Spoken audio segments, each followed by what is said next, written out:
Hi friends, நான் காதல் upcoming episode என்னென்னு பார்க்கலாம். இங்கே முரளி என்ன பண்ணுறாங்க, நிறைய பூக்கள் கொண்டு வந்து அபிகிட்ட கொடுத்துட்டு அவங்கள வசியம் பண்ணணும், அப்படியே ரொம்பவே மயக்கணும் அப்படின்னு நினைக்கிறாங்க. ஏங்க, நீலாம் பூவை கொடுத்தா உனக்கு மயங்குமா?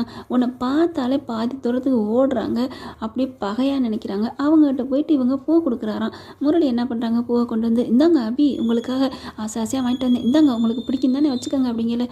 அபி என்ன பண்ணுறாங்க, இவன் என்ன லூஸ் மாதிரி நடிக்கிறானா இல்லை லூஸா, உண்மையிலே இவனுக்கு புத்தி இருக்கா இல்லையா, இவன் கொண்டாந்து பூவை நம்மகிட்ட கொடுக்குறானே அப்படின்னு இப்படி முகத்தை சுரிக்கிறாங்களா. எனக்கு இந்த பூவெல்லாம் பிடிக்காது அப்படிங்கிறாங்களா. தெரியுமே உங்களுக்கு மல்லிகைப்பூ தான் பிடிக்கும்னு எனக்கு தெரியுமே அப்படின்னு உளறிறாரா.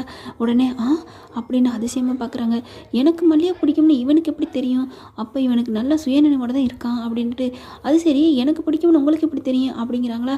உடனே டக்குன்னு ஐயையோ டே முட்டாள் முரளி, ஆர்வக்கோளாறில் மாட்டிக்கிட்டேடா வாயை கொடுத்து, இப்போ எப்படியாவது சமாளின்னு யோசிச்சு இப்படி மனசுல புலம்புறாங்க. அதுக்கப்புறம் இல்லை அபி, ஒன்றும் இல்லை, பொதுவாகவே பெண்களுக்கு மல்லிகைப்பூனா ரொம்ப பிடிக்கும் இல்லையா, அதை வச்சு தான் நான் சொன்னேன், வேற ஒன்றும் இல்லை, உங்களுக்கு மல்லிகைப்பூ பிடிக்குமா அப்படிங்கிறாங்க. அடப்பாவி, நடிக்க ஆரம்பிச்சிட்டானா, இருடா உன்னை இனிமேல் நான் கங்கணம் கட்டுறேன்டா, நீ என்ன பண்ணுற ஏது பண்ணுறேன்னு இனிமேல் ஒன்று நோட்டை இடுறதா என்னோட முதல் வேலை அப்படின்னு அபி மனசில் நினச்சிக்கிறாங்க. அதுக்கப்புறம் சரிங்க சார், நீங்கள் கொண்டு போய் இந்த பூக்கள் எல்லாத்தையும் உங்கள் பொண்டாட்டி ஆசையாக இங்கே காத்துட்ருக்காங்க, அவங்ககிட்ட கொண்டு போய் கொடுங்க அப்படின்னு அபி சொல்லிடுறாங்க. சரிங்கம்மா அபி அப்படின்னு சொல்லிட்டு முரளி அங்கேருந்து கிளம்புறாங்க. அப்பாடா தப்பிச்சோம்டா அப்படின்னு சொல்லிட்டு அங்கே போயிடுறாரு அந்த இடத்த விட்டு. இப்படியே அங்கே ரெசார்ட்டில் பார்த்தீங்கன்னா ஒரு நாள் ஒரு பொழுது போயிடுதா. போனதுக்கப்புறம் நைட்டில் எல்லாம் தூங்க போகிறாங்க. சும்மா வழக்கம் போல் எப்போவுமே அபியும் ராகவும் பிடிச்சிக்கன்னு தானே இருப்பாங்க. அடுத்து நைட்டில் தூங்க போகிறாங்க. பார்த்தீங்கன்னா தூங்குறாங்க. பார்த்தா குளிர் ரொம்பவே நடுங்க ஆரம்பிக்கிறாங்க. அபி பயங்கரமாக அப்படியே நடுங்குறாங்க. ராகவ் என்ன பண்ணுறாரு, பாவம் ரொம்ப நடுக்கத்தில் இருக்காளே அப்படின்னு சொல்லிட்டு ஏசியை குறைச்சி வைக்கிறாங்க. குறைச்சி வச்சோன்னே அபிக்கு கொஞ்சம் தெரியுது நல்லா, என்ன இது குறைச்சிருக்கே ஏசி, யார் குறைச்சிருப்பா, இந்த டென்ஷன் பார்ட்டியா, பரவாயில்லையே ராக்கி பாய் ஏசியெல்லாம் குறைச்சி வச்சுருக்காரு அப்படின்னு தனக்கு தானே நினச்சிக்கிறாங்க. பரவாயில்ல அப்படின்னு சொல்லி படுக்கிறாங்க. ஆனாலும் அவங்களுக்கு அபிக்கு என்னமோ தெரியலைங்க, பயங்கரமாக அப்படியே ஜில்லு நடுங்குது, அப்படியே குளிர் தாங்க முடியாமல் நடுங்குறாங்க. அப்படியே என்ன பண்ணுறாங்க, ராகவ் உடனே போர்வை எடுத்து அழகாக போற்றி விட்டாலும் அவங்களுக்கு குளிர் தாங்க முடியலை.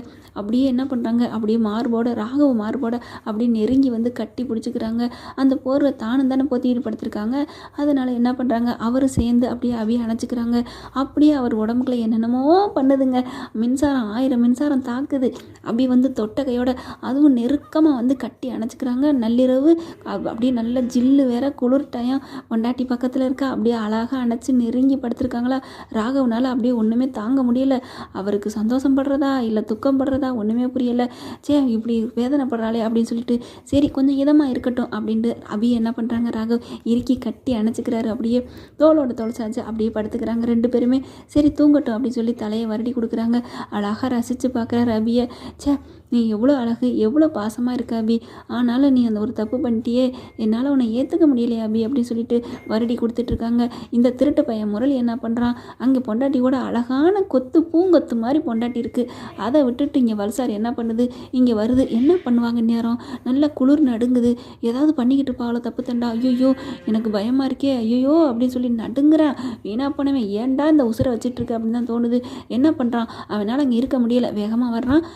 அப்படியே அந்த ஜன்னலை திறந்து பார்ப்போமா, இந்த மாதிரி கீழ்த்தரமான எண்ணம் புத்தி உள்ள இந்த கேரக்டர்லாம் அவன் இவன் சொன்னால் தப்பு இல்லை தானே ஃப்ரெண்ட்ஸ், தரல அவன் இவன் சொல்லலாமா அப்படின்னு நாங்கள் நாம நவீன சொல்லலைங்க, முரளியை தான் சொல்கிறோம். எதாக இருந்தாலும் தப்புன்னா கமெண்ட் பாக்ஸில் சொல்லிடுங்க, திருத்திக்கலாம். ஜன்னலை திறந்துட்டு மெல்ல எட்டி பார்க்குறான் திருட்டு ராஸ்கல். என்ன பண்ணுறான், அப்படியே இவங்க ரெண்டு பேரும் படுத்துருக்க பார்த்தோன்னே அப்படியே அதிர்ச்சி ஆகிடுறாங்க. இவங்க ரெண்டு பேருக்கு தெரியுமா என்ன இந்த மாதிரி இந்த திருட்டு பூனை ஒன்று இருக்குது, கதவை ஜன்னலை ஓட்டையில் எட்டி பார்க்கும் அப்படின்னு தெரியாதே, தெரிஞ்சிருந்தால் அவங்க சன்னலை சாத்திருப்பாங்க. ஆனால் அப்படியே இல்லைனாலும் இவங்க ரொமான்ஸ் பண்ணுவாங்க அப்படிங்கிறது அவங்களுக்கு தெரியாது. இது எதிர்ச்சியாக நடந்தது. குளிர் சேர்த்து வச்சிருக்கு இவங்க ரெண்டு பேரையும்.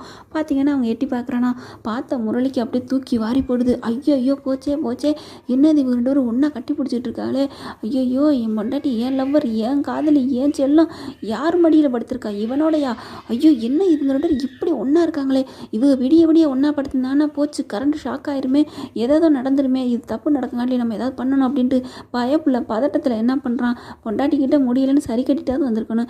வேகமாக போய் கதவை தட்டிடுறான். கதவை தட்டிட்டு ராகவன் தட்டின கையோட என்னன்னு டக்குன்னு முழிப்பு வந்துடுது. அப்புறமா அபியை இறக்கி விட்டுட்டு அப்படியே மேலேருந்து அப்படியே கீழே இறக்கி மெல்ல வைக்கிறாங்க.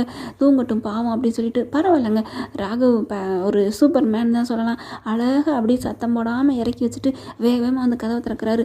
பார்த்தா இவன் முரளியை பார்த்தோன்னே செம்ம காண்டாகிறாரு. இந்த நேரத்தில் இவன் ஏன் வரணும் அப்படின்ட்டு. இங்கே முரளி நிற்கையில ராகவை பார்க்காம பின்னாடி அப்படியே அவியை திரும்பி அப்படி எட்டி பார்க்குறான்னா கரெக்டாக ராகவ் கொஞ்சம் நோட்டை விடுறாங்க. இதே எதுக்கு அங்கேயே பார்க்குறான் அப்படின்ட்டு. என்னாச்சு அப்படிங்கல. இல்லை ஒன்றும் இல்லை அப்படின்ட்டு என்ன சொல்கிறதுன்னு அப்புறம் தான் யோசனையே வருது. உங்கள் அக்காவுக்கு திடீர்னு நெஞ்சு வலியே முடியலை அப்படின்னு சொல்லி கொஞ்சம் நடுங்குறா தூக்கத்தில் அப்படிங்கிறாங்களா. உடனே அப்படியே ஐயோ எங்கள் அக்காவுக்கு என்னாச்சு, வாங்க ராகவ் பார்க்கணும் அப்படி சொல்லிட்டு கூட்டிகிட்டு வேகமாக போகிறாங்க. போகையில் அப்படியே அபியை பார்த்துட்டே தான் போகிற பொறுக்கி என்ன பண்ணுறாங்க, ரூமுக்கு போகிறாங்க. ஆனால் இங்கே அஞ்சலி தூங்கிக்கிட்டு இருக்காங்க. அக்கா அப்படின்ட்டு. என்ன அக்கா தூங்குறாங்க, முடியலன்னு சொன்னீங்க. இப்போ தான் தூங்குறா, முடியாமல் தான் வருது. நான் அவங்க ரூமுக்கு வர்றதுக்குள்ளே தூங்கிட்டா போல இருக்குது. அடுத்து கொஞ்சம் நேரத்தில் கத்துவாளேன் அப்படின்னு சொன்னோன்னே டக்குன்னு என்ன பண்ணுறாங்க, அப்படியே அஞ்சலியை பார்த்து லவக்குன்னு கையை காலை அப்படியே பிடிச்சி விட்றாரு, அமுக்கி விட்டாரு. ஆன்னு சொல்லிட்டு முடிச்சிடுறாங்க. அஞ்சலி பத்தியா இப்படி தான் கத்திக்கிட்டே பெணாத்திக்கிட்டே இருக்கா தூக்கத்தில். அதனால எனக்கு ஒரு பயமாக வந்துருச்சு ராகவ் அப்படின்னு முரளி அப்படியே அப்புறாணி மாதிரி வேஷம் போட்டுக்கிட்டு இருக்கான். அக்கா என்னக்கா ஆச்சு, உடம்பு முடியலையாக்கா அப்படின்னு ராகவ் கேட்குறாங்க. உடனே இல்லைடா அப்பெல்லாம் ஒன்றும் இல்லைடா. அப்புறம் மாமா வந்து சொன்னாங்களே தூக்கத்தில் ஏதாவது நம்ம பெணாத்திருப்பேன்டா, கொஞ்சம் மேலு காலு டயர்டாக இருக்கும்டா இங்கேருந்து வந்தது, அவ்வளோதான், மற்றபடி எனக்கு ஒன்றும் இல்லை ராகவ். ஏன் ராகவ் அப்படிங்கல. அக்கா உனக்கு ஏதாவது ஒன்றா என்னால் எப்படிக்கா தாங்க முடியாதுக்கா அப்படின்னு சொல்லி அக்காலும் தம்பியும் பாசம் மலர பொழிஞ்சிட்டு இருக்காங்க. இந்த பக்கத்து இந்த திருட்டு நாய்கிட்டு வருது. அப்பாடா நிம்மதி, அம்மா ஒரு வழியாக 2 பேரையும் பிரிச்சாச்சு, இனி எனக்கு நிம்மதி தான். நல்ல வேலை விடிய இவங்க 2 பேர் இருந்தாங்கன்னா சீதை ராமன் ஒன்று சேர்ந்த கதையாயிருமே, நான் என்ன பண்ணுவேன் அப்படின்னு சொல்லிட்டு பயங்கரமாக தவிச்சிட்டு இருக்கான். அடுத்து பார்த்தா என்ன பண்ணுறது, அவி மட்டும் அங்கே செல்லம் தூங்கிட்டு இருக்கா. கொஞ்சம் போய் எட்டி பார்த்துட்டு வருமானு திருட்டு நாய் போய் எட்டி பார்த்துட்டு வருது. அதுக்குள்ளே இவன் வந்துட்டானா போச்சு அப்படின்ட்டு பக்கத்தில் வந்து ஒன்றுமே தெரியாத மாதிரி அப்படியே மிட்டாயை எட்டி பார்த்துட்டு இருப்பாங்கல்ல அந்த சின்ன பிள்ளைங்க, அந்த மாதிரி பட்டிக்காட்டான் எட்டி பார்த்தேன்னு சொல்லுவாங்க, அந்த மாதிரி எட்டி பார்த்துட்டு இருக்காங்க. பார்த்தா அப்படியே எந்திரிச்சு நிமிந்து பார்க்குறாங்க. ராகவ் என்ன மாதிரி பண்ணிக்கிட்டு இருக்கான், முடியாத ஆளை நல்லா இருக்கால முடியல வந்து சொல்கிறியாடா திருட்டு பயல அப்படின்னு நினச்சிக்கிறாங்க. அதுக்கப்புறம் தம்பி நீ போய் படுடா, மணி ஆயிடுச்சு, நான் தூங்குறேன், எனக்கு ஒன்றும் இல்லைன்னு சொல்லி அனுப்பி வைக்கிறாங்க. சரி இனிமேல் போய் மறுபடியும் ரொமான்ஸ் பண்ண முடியாது அப்படின்ட்டு முரளி நிம்மதி பெருமிச்சு விட அங்கே போயிடுறாங்க. உள்ளார போன கையோட பார்த்தா அபி நல்லா தூங்கிட்டு இருக்காங்க. அவங்களும் பக்கத்துலேயே படுத்து ராகவும் படுத்து தூங்கிறாரு. அப்பான்னு பெருமிச்சு விடுறாங்க. மறுநாள் பார்த்தீங்கன்னா எல்லாரும் ஃபால்ஸில் குளிப்போம் வாங்கன்னு சொல்லிட்டு அங்கே ஃபால்ஸில் போய் குளிக்கிறாங்க. குளிச்சிட்டு இருக்கையில அபிக்கு பார்த்தீங்கன்னா கொஞ்சம் மூச்சுத்திணறல் வருது. அப்படியே மயங்கி விழுகிறாங்க. டக்குன்னு 2 பேரும் கட்டி பிடிச்சிடுறாங்க. ராகவ் காப்பாற்றிடுறாரு. முரளி காப்பாற்ற ஓடுறாரு பாஞ்சு பயப்பில். ஆனால் அவன் போகிறதுக்குள்ள இங்கே தலைவர் இருக்கார்ல ஹீரோயினை காப்பாற்ற ஹீரோ தானே வருவாங்க. அப்படியே தாங்கி பிடிச்சிடுறாங்க. அப்படியே 2 பேரும் தானே நானு பாட்டு ஓடுது, கண்ணும் நோக்குது. அப்படியே கட்டி பிடிக்க இங்கே முரளி அப்படியே எலி எடுக்கல மாட்டின எலி பொறியில் மாட்டின எலி மாதிரி துடிக்கிறேன். ஐயோ அப்படின்னுட்டு இன்னைக்கு ஒரு நாள் தான் இருங்கடி, நான் கொஞ்ச நேரத்தில் நான் தூக்க போகிறேன் அப்படின்னு நினச்சி பிளான் போட்டுட்டு அந்த ரவுடிங்களுக்கு கால் பண்ணுறான் முரளி. சீக்கிரம் ரெடியாக நில்லுங்கடா, எப்படியாவது தூக்கிடணும்டா, இப்போ தனியாக போவா அப்படின்னு சொல்லிட்டு இருக்காங்களா. ட்ரெஸ் மாற்றுறதுக்கு போவான்ட்டு கரெக்டாக அதே மாதிரி ட்ரெஸ் மாற்ற போகிறாங்க. போகிற கையோட ட்ரெஸ்ஸை மாற்றின கையோட வெளியில் வராங்க. வந்த கையோட துணியில் கையை வாயில் வச்சு அப்படியே அலைய அள்ளி தூக்கிட்டு போயிடுறாங்க. இங்கே பார்த்தா அபியை காணோன்னு அஞ்சலியிலேருந்து எல்லாரும் தேட ஆரம்பிக்கிறாங்க.